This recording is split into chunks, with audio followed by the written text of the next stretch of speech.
Esta é a segunda parte do Gente da Gente, conversando com o Coronel Faria. Na primeira parte, nós vimos que o Coronel Faria nasceu na cidade de Ipanema, zona da Mata Mineira, nas imediações de Juiz de Fora. Lá ele fez os seus primeiros estudos, lá ele começou também a tomar gosto por determinadas coisas da vida, principalmente na infância, né? Futebol, natação. Ele dizia que esteve à beira de um afogamento e foi, até chegarmos em 1968, quando aí, embrião de um jornal anterior, nasceu o Agora. E depois, Coronel? Eu estava, então, em 1968, só para voltar um pouquinho atrás, e esse atraso está muito próximo, porque já está gravado ali. Eu estava escrevendo na semana, e fui convidado pelo Juca Mariano para escrever no Regionalista. O Regionalista, que chamava o jornal. Durante um ano, eu escrevi lá, e aí em 71, princípio de 71, eu recebi lá em casa a visita do Juca, do Jacques Guimarães e do Zé Lúcio da Gráfica, que eram os pensadores desse jornal, que na verdade o jornal Agora saiu de um movimento literário chamado Agora, com o Oswaldo André, o próprio Inácio Vasconcelos e outras pessoas aí da cidade, que mexe até hoje com as letras, a Academia Divinopolitana de Letras. Então tinha o movimento Agora, e então saíram alguns sócios de lá para colocar o nome nesse jornal. Então emprestaram o nome para o jornal teve continuidade. Em 1971 eu entrei como sócio, fundador, um dos 12 ou 13 sócios fundadores, acho que são 12, com uma cota pequena, e com o passar do tempo o pessoal foi desgostando, porque jornal, Garcia, é bom que se frise. Se fosse um negócio muito bom, Divinópolis tinha uns 20, 30 jornais. Como tem lojinha de R$ 1,99 para tudo quanto é lado aí. Então o jornal é realmente uma coisa que tem que ser feita com muita seriedade. E é muito difícil de fazer, porque depende de saber escrever e saber o português, saber bem. Então em 71 nós fundamos o jornal e foi caminhando.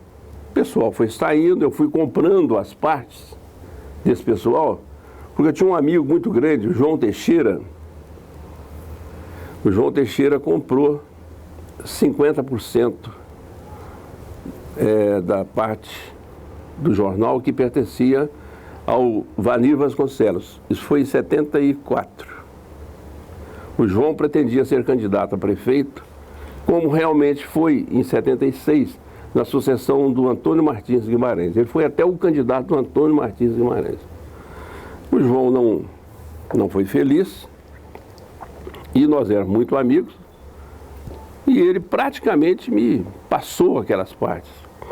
Me deu um prazo que eu quisesse para pagar, e eu também não tinha dinheiro, porque você sabe, pessoal de polícia militar, eu era capitão na época, ganha salário, e eu não tinha dinheiro, mas não, você me paga como você quiser. E com a saída do João, outros, como o Zé de Arimateia Mourão, você deve ter conhecido, também saiu. O próprio Zé Lúcio saiu, que foram os fundadores, né? E eu, no final, ficamos eu, o Antônio Eustáquio Rodrigues, e o fundador do Gazeta, e o Ivan Silva, que era colunista social. Eu tinha 90% do jornal, e os dois 5%, como era originalmente, né? Em 79, eu fui transferido para Belo Horizonte e o Antônio Eustáquio ficou à frente do jornal e ele era meu compadre. Eu sou padrinho do Leonardo. Então eu falei com o Antônio, não é justo que você seja um dos fundadores, colaboradores, e vai continuar aqui à frente do jornal, eu vou sair, vou para fora. vamos fazer o seguinte, vamos dividir isso. Eu vou dividir a minha parte com você. Então, dividi com o Antônio Eustáquio. Dei para ele a minha parte, 40% para ele, ficou com 45%, eu fiquei com 45%. E o Ivan Silva, eu dei para ele 5% também. Essa é a história do jornal agora. Posteriormente, quando eu voltei para Divinópolis, já aposentado, em 87, eu comprei as partes do Antônio Eustáquio, mas isso foi em 92. Eu queria, na verdade, sair do jornal, porque eu pensava que estava exaurido, já naquela época, em 92, o problema do jornal, difícil, muito difícil fazer, muitos empregados. E eu pensei, eu e Sônia, vamos fazer um jornal semanal, eu e você fazendo, nós dois escrevemos, imprimimos em Belo Horizonte. Numa impressão melhor, porque aqui também a impressão não é boa. Então concluímos que esse era o melhor negócio. Eu propus ao Antônio Eustáquio isso. Ou você me compra ou eu te compro na mesma proporção e você marca o que você quer. Então ele falou, o jornal vale tanto, você me paga? Eu pago. Quem emprestou dinheiro para mim foi o Fernando Malta. É a grande testemunha dessa história aí, porque eu não tinha. Hoje até é seu sócio. Meu sócio, na época ele já era meu sócio na rádio. E eu falei, o Fernando... Como surgiu a rádio? Depois... Sim, eu falo. A rádio, só terminou nesse pedacinho. Isso, conclui. Só terminou, concluí isso aí. Eu falei, Fernando, olha, o Antônio, eu queria sair, mas ele preferiu ele sair. Ele vai continuar como diretor comercial, como realmente continuou lá no jornal agora, mas ele vai sair do jornal. Então eu preciso de dinheiro para comprar dele. Você me empresta? Eu empresto. Quanto é que é? Eu acho que era tipo assim, 100 mil reais ou 100 mil cruzeiros, eu nem sei que dinheiro era na época. Cruzado novo, cruzeiro, não sei. Aí ele me emprestou dinheiro, eu paguei o Antônio. E ficamos eu, Sônia, e o Antônio ficou como diretor comercial um determinado tempo, até que resolveu sair para montar o próprio jornal. Bom, a rádio é o seguinte, em 1983, eu e o Tancredo tomamos posse juntos. Quer dizer, ele como governador e eu como comandante da polícia de guardas dos palácios, da companhia de guardas, a convite do Tancredo mesmo, para ir para lá. Eu não conhecia o doutor Tancredo, mas um amigo comum conhecia e me indicou para essa função. Política? Não para ser homem político. Sempre gostei de discutir política, vida inteira. De estar no meio, né? Não, também. Como é que é? De estar no meio. Sim. De conviver com as pessoas. Sim, tá? sim. Muito bom. Ontem mesmo eu conversei com o Demetrios, mais de 1 hora por telefone. É fascinante. É fascinante, a gente começa a conversar e não para, o assunto vai embora. E foi muito bom. Então, em 93, lá atrás, você estava me perguntando sobre a rádio, e essa amizade me levou para Brasília, porque o doutor Tancredo tinha levado já um pessoal para ser o guarda dele, porque naquela época era ainda o pessoal do chamado regime militar. Era o Figueiredo. Então ninguém dava segurança para o Tancredo. Eu acredito que eles arranjaram uma forma tal, a Polícia Militar, o governo do Estado, o Hélio Garcia na época, e mandou um contingente para tomar conta da segurança do doutor Tancredo. Aí o Sarney, que era do Maranhão, virou para o Tancredo e falou, bom, olha, doutor Tancredo, eu não tenho ninguém, eu não tenho como trazer ninguém do Maranhão. Será que você não conseguia alguém de Minas Gerais? Determinado. Prontamente. Aí me convidaram, eu fui, eu aceitei, eu achei muito interessante, porque são outros caminhos, outros desafios, né? Sai daquela rotina militar. Exatamente. Eu já tinha feito o meu ciclo lá no Palácio, em Belo Horizonte, nos palácios, porque a segurança pessoal do Tancredo também era feita por nós. Então a gente acompanhava para todo lado. E lá em Brasília foi com Sarney, foi que meus horizontes se abriram. Fiquei conhecendo o Brasil inteiro. Já tinha viagem marcada até para a Europa, esse negócio. A amizade com o Sarney foi muito especial, né? Foi. Foi porque o Sarney, muito ao contrário do que parece nas fotografias, ele é uma pessoa muito especial. Calmo, ponderado. Ele é um artista, ele é das artes. Ele escreve livros, ele pinta. É da Academia Brasileira de Letras? É da academia. Quer dizer, é um camarada diferente, muito, muito diferente daquilo que se vê. Pintam. É que você pinta. Se você prestar atenção nos discursos dele, ou qualquer entrevista que ele for fazer algum dia, você vai ver que ele fala pausadamente ali com o repórter, como falava comigo. Até essa expressão que a própria presidenta, ela gosta que fala, né, presidenta. Até essa expressão que a presidenta usa foi criada pelo Sarney. E muita gente, até o Emanuel Carneiro da Rádio Itatiaia fala, até o pessoal do jornalismo em geral fala, brasileiros e brasileiras. Isso, o Sarney criou isso. Foi. Foi mesmo? Foi ele sim.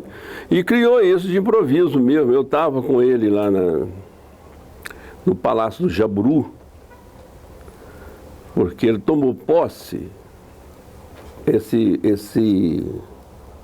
episódio é interessante, viu, Garcia? Porque no dia que o Tancredo foi internado, no dia 14 de março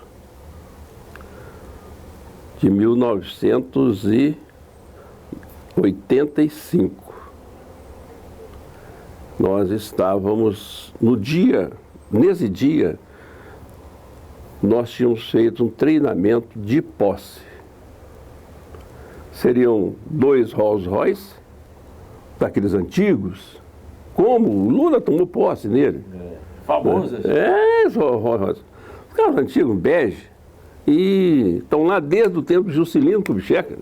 Parabéns, desde 1961, né? Quando o Jânio IV tomou posse. Então, nós fizemos o trajeto todo, que o trajeto todo, você conhece, Brasília, era da rodoviária até no Congresso, do Congresso até no Palácio do Planalto. Então, nós fizemos, eu ia no carro de trás, eu, motorista, Sarney e a dona Marli, atrás. Na frente ia um colega meu, um major, com o motorista, e o doutor Tancredo e a dona Risoleta. 2 carros apenas naquela avenida. E Brasília se preparava para receber mais de 2 milhões de pessoas. E aí estava mais tudo se preparado, os hotéis todos cheios, né? E eu tinha saído da casa do Dr. Sarney por volta de 10 da noite. Então nós repassamos, eu, ele e Dona Marli, todos os passos que iriam acontecer naquela manhã. Porque tinha algumas... que tudo é bem treinado, viu? É bom que o telespectador saiba disso. Aqui tudo é muito bem treinado, nada de improviso. Tudo vem do Itamaraty. Vem do Itamaraty. Não pode sair uma vírgula. Nada. Então o presidente, o vice-presidente, no caso era ele, né? O vice-presidente, vai falar isso, determinado hora. Tudo cronometrado. Cronometrado. Dona Marli vai falar isso, a pessoa vai chegar e falar isso com ela e ela vai responder isso. Então estava tudo certinho, né? Repassamos e eu fui para o hotel. E enquanto estava preparando para dormir, porque no outro dia eu tinha que estar lá às 7 horas da manhã, veio um telefonema, que o doutor Tancredo recebeu um tiro. A notícia foi assim. Foi desse Chegou para mim assim. Agora, eu que era, naquela conjunturinha ali, uma das principais figuras, protagonistas, né? Porque eu estava assim, eu era o chefe de segurança do vice-presidente da República. E o colega meu de quarto era o chefe de segurança do presidente da República. responsabilidade. Era grande demais, né? Então, chegou para mim assim que ele havia sofrido um atentado. Então, você não precisa, foi alvoroço. Eu já mexi com o pessoal todo que eu levei, já mandei todo mundo lá para casa do doutor Tancredo, do Sarney, e já foi gente lá para casa do doutor Tancredo também, para o hospital, nós fomos para o hospital. Eu fui direto para a casa do Sarney, e de lá nós fomos para o hospital visitar o presidente. Lá nós ficamos sabendo que ele havia tido um problema intestinal. A diverticulite. A tal de diverticulite, que não deve ser nada divertida, viu? E então ficou-se assim. O médico falou que o doutor Tancredo falou assim comigo, eu ouvi. O doutor Tancredo não tem como tomar posse amanhã, a não ser que seja aqui, no leito.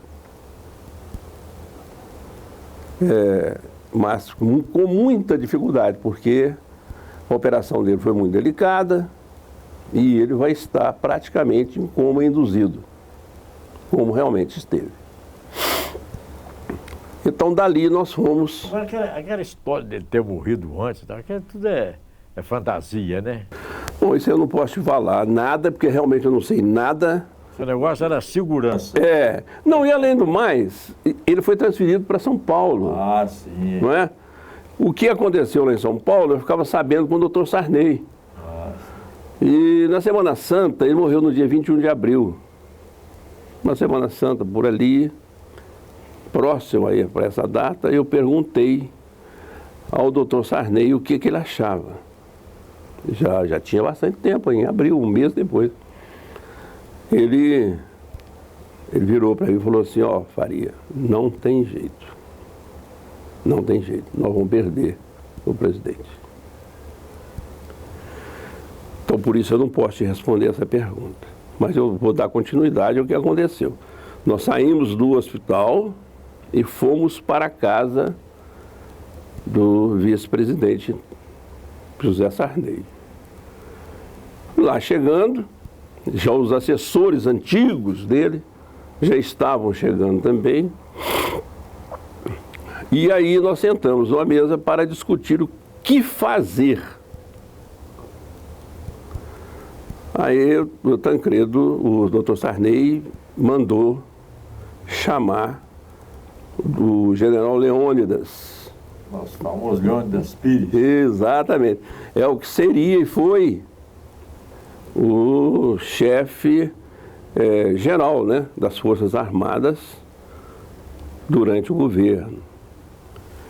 E por lá apareceram outros políticos também, como eu esqueci o nome agora, aquele magrinho lá de Pernambuco, tá lembrado? Como foi governador lá? O alemão tá rondando por aqui, né, não? Não vai chegar, não. Mas ele está na cena política por aí. Um cara agradabilíssimo também, foi governador de Pernambuco. Alain Rodrigues, que você conheceu, de famosa memória, que era o único político magro que ele conheceu. O resto era tudo robusto. Isso é só para descontrair aqui o ambiente. Mas então, deixa eu só te falar isso, que eu considero essa noite mais importante da República, da nova República, vamos dizer assim, né? Porque, de um lado, Ulisses Guimarães, doutor Ulisses, entendia que ele, como presidente da Câmara, deveria tomar posse, porque haveria uma vacância, né? Do outro lado, o presidente Figueiredo falou, para o Sarney eu não dou posse. Só dou posse para o doutor Tancredo. Então, houve aquele impasse. Você conheceu pessoalmente, é claro, o Figueiredo, né? Era aquilo mesmo, né? Então, criou-se um impasse. Tem ou não tem posse? Isso durante a madrugada. Nós discutindo lá. Aí o general entendeu, juntamente com o doutor Ulisses, que o melhor seria o José Sarney tomar posse. E falou assim, olha, o argumento que faltava para todo mundo já estava no papel, porque a nomeação de presidente e vice-presidente tinha sido publicado no Diário Oficial daquele dia, 15, entendeu? Nós estávamos ainda reunidos, mas a nomeação já estava lá, porque ela foi para o jornal na véspera. Então, oficialmente, José Sarney já era vice-presidente da República. Então foi com esse argumento que o doutor Ulisses entendeu que quem deveria tomar posse era mesmo José Sarney. Então, aí veio a dúvida do Figueiredo, vai dar posse ou não vai? Aí ele falou, por Sarney eu não dou posse. O que aconteceu? O presidente virou e falou assim, Faria, assim mesmo, Faria, nós vamos tomar posse amanhã. Então você prepare outro carro e nós vamos sair daqui, passar na casa do doutor Tancredo, nós vamos comunicar oficialmente a dona Resoleta do que vai acontecer, que eu vou assumir até quando o doutor Tancredo puder vir assumir o meu lugar. E assim foi. De lá nós fomos para o Congresso, só que o presidente Figueiredo realmente não deu posse. Ele era Turrão. Ele era Turrão. Foi embora e nós chegamos lá no Palácio. Sem problema nenhum, não deu problema nenhum. Esse Brasil é assim mesmo, não dá problema. Estamos aqui até hoje. Estamos aqui até hoje, não é melhor? Graças a Deus. Graças a Deus. Ô, coronel, finalizando, aquela pergunta clássica, não é? Por toda essa vivência, por toda essa experiência, o senhor se considera realizado ou tem mais alguma coisa pela frente aí? Por exemplo, uma prefeitura, uma Assembleia Legislativa. Eu sempre pensei que você fosse meu amigo. Olha bem, Garcia, politicamente realmente... Porque é uma experiência, uma bagagem extraordinária. Eu vou dizer para você que pior não seria, porque não tem jeito. Né? Não é assim o Tiririca fala? Pior não fica. Pior que dá não fica. No Tiririca. No Tiririca. Mas, politicamente, não. Eu gosto muito de apoiar um determinado candidato. Eu tenho dado muita sorte em todos os anos de Divinópolis. Até agora não tem errado, não. Tudo certinho. Mas politicamente não. Realizado, o homem que se disser realizado... Colocou o ponto final. Colocou o ponto final, pode fazer ali, acabou, já pode encomendar o restinho. Então eu não estou realizado, eu tenho netos, né, eu tenho filhos ainda que não estão formados, tenho 2 para encaminhar, porque eu tenho 7 filhos, 5 do primeiro casamento e 2 com a Sônia. E eu tenho esses 2 que precisam ainda ser encaminhados. Se eu puder encaminhá-los, vou fazer isso. Já estou fazendo. Estou estudando e um já trabalha comigo na Rádio Sucesso. E eu vou levar assim como eu puder, até onde eu puder, com a força que Deus me der. Deu até para rimar, né? Ficou bom assim no final, não é? Ótimo. O senhor é um homem inspirado.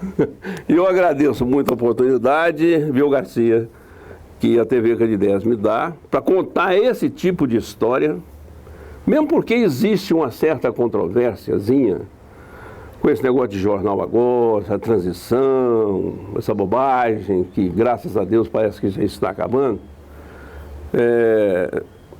E eu gostaria de falar isso publicamente, como realmente aconteceu, como foi, a história está lá. Estamos à disposição, viu? Pois é, então fiquei muito feliz de ter dado esse testemunho aqui, que eu sei que esse é um testemunho histórico, é a história da cidade que está sendo contada por você aqui aos futuros divulnapolitanos. Porque nós, um dia, iremos mais cedo do que esses meninos que estão chegando. O senhor se lembra bem do Abujanra, né? Lembro, muito. O Abujanra virava, me anotava. Assim, agora um abraço, que é a coisa mais falsa desse programa. Lembra? Coronel Faria. Muito obrigado. Gente da gente.